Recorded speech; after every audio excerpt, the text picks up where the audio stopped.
Assalamualaikum warahmatullahi wabarakatuh. Perkenalkan saya Rehan Fajan Pamungkas dengan NIM 64232050. Di sini saya akan membahas tugas saya, yaitu strategi peluncuran produk baru di tengah keterbatasan anggaran. Studi kasus snack bar energi pada perusahaan XYZ. Nah, jadi kita akan membahas tentang apa aja itu dari 4P dan lain-lainnya. Langsung saja masuk ke pembahasan. Untuk latar belakang, berangkat dari latar belakang saat ini terdapat peningkatan tren kesadaran masyarakat urban terhadap gaya hidup sehat.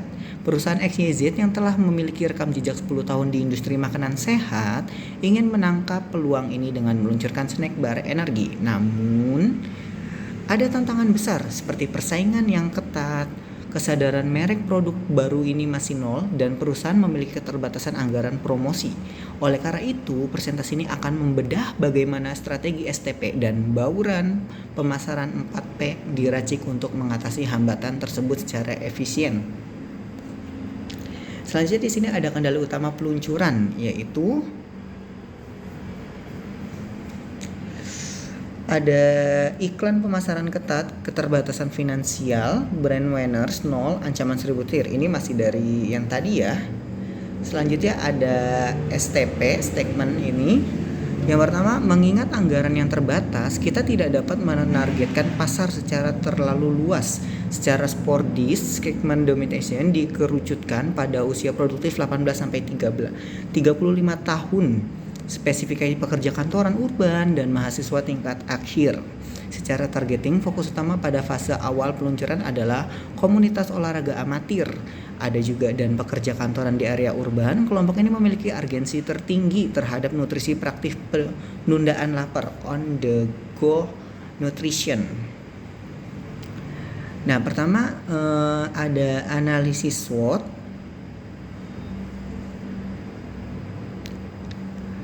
Yaitu dari sisi internal. Ini untuk segi kekuatan utama terletak pada jaringan rantai pasok bahan baku yang sudah stabil. Namun kelemahannya itu jelas pada anggaran promosi yang sangat terbatas. Dan untuk eksternalnya ini ada peluang eksternal ada pada tingginya permintaan makanan fungsional bagi masyarakat bermobilitas tinggi. Sementara kita juga punya ancaman nih, yaitu dominasi merek besar di retail modern dan banyak produk substitusi dengan harga kompeten.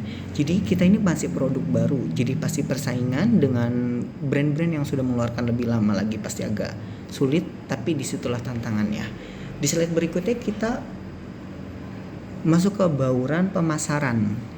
Yang pertama ada strategi inti, ada pada marketing mix. Pertama, produksi. Kami menggunakan kemasan ukuran tunggal single serve dengan desain clear window transparan. Ini memberikan validasi visual langsung atau kualitas bahan alami tanpa perlu biaya iklan edukasi yang mahal. Kedua, ini ada value. Harga kami menerapkan value pricing, menetapkan harga sedikit di bawah rata-rata kompetitor premium untuk meruntuhkan keraguan awal konsumen, trial barrier. Selanjutnya ketiga ada tempat untuk menghindari listing free visualayan besar. Distributor kuartal pertama eksklusif menggunakan sistem konsinyasi B2B di pusat kebugaran, studio senam lokal dan kantor kantin perkantoran. Kami menawarkan bagi hasil 40% agar mitra bertindak proaktif sebagai tenaga jual. Keempat, promosi kami mengandalkan kampanye organik melalui diskon eksklusif, kemudian berbasis user general UGC di media sosial seperti Instagram dan TikTok. Selanjutnya ada mitigasi tantangan. Ada 3 tantangan utama. Pertama, brand awareness yang rendah diatasi dengan taktik UGS dan insentif distributor yang tinggi. Kedua, ada skeptisisme konsumen terhadap klaim kesehatan. Dimitigasi dengan dimitigasi dengan pencantuman tabel makronutrien yang dominan di kemasan dan rekomendasi akar rumput dari pemimpin komunitas olahraga. Ketiga ada persaingan visual di rak pajangan, disiasati dengan desain minimalis, fungsional yang bersih agar mudah mencuri perhatian dalam hitungan detik.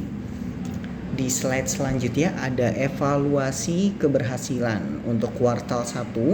Untuk evaluasi tahap awal, indikatornya bukan peroleh pasar makro, melainkan pertumbuhan kesadaran mereka secara organik di media sosial dan kecepatan perputaran stok. Di titik konsinyasi, sebagai keunggulan kompetisi jangka panjang, kami menyematkan inovasi berupa kode QR statis pada kemasan. Saat dipindai, konsumen mendapatkan nilai tambahan gratis berupa panduan latihan fisik formal PDF dan kalkulator kalori. Nah, mengubah mereka dari sekedar penjual cemilan menjadi mitra gaya hidup sehat.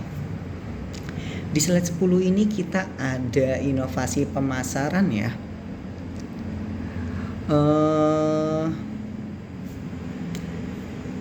Sorry guys, ini untuk slide 10 tadi masih kita pembahasan yang tadi ya. Untuk panduan-panduan latihan fisik tadi, terus artikel nutrisi olahraga, aku lupa ngebalik aja, tapi ini sama ya. Terakhir ada kesimpulan utama, kesimpulan strategi pemasaran ramping, lean marketing melalui distributor ceruk B2B dan validasi komunitas adalah langkah paling logis untuk bertahan di tengah keterbatasan anggaran. Jadi ini solusi dari aku, dari tengah terbatas anggaran kita pakai komunitas ataupun kita bekerja sama dengan mitra-mitra gitu. Rekomendasi strategi kedepannya adalah berfokus pada kelancaran rantai pasok B2B di 3 bulan pertama. Untuk kuartal 1 kita fokus dulu, lalu mengoptimalkan basic data pelanggan dari kode QR untuk program loyalitas di kuartal kedua, yaitu bulan ketiga dan 6, dan akhirnya melakukan eskalasi ekspansi di retail modern berskala nasional ketika margin keuntungan sudah stabil di akhir tahun pertama. Nah baik, mungkin itu saja yang dapat saya sampaikan, kurang lebihnya mohon maaf. Assalamualaikum warahmatullahi wabarakatuh.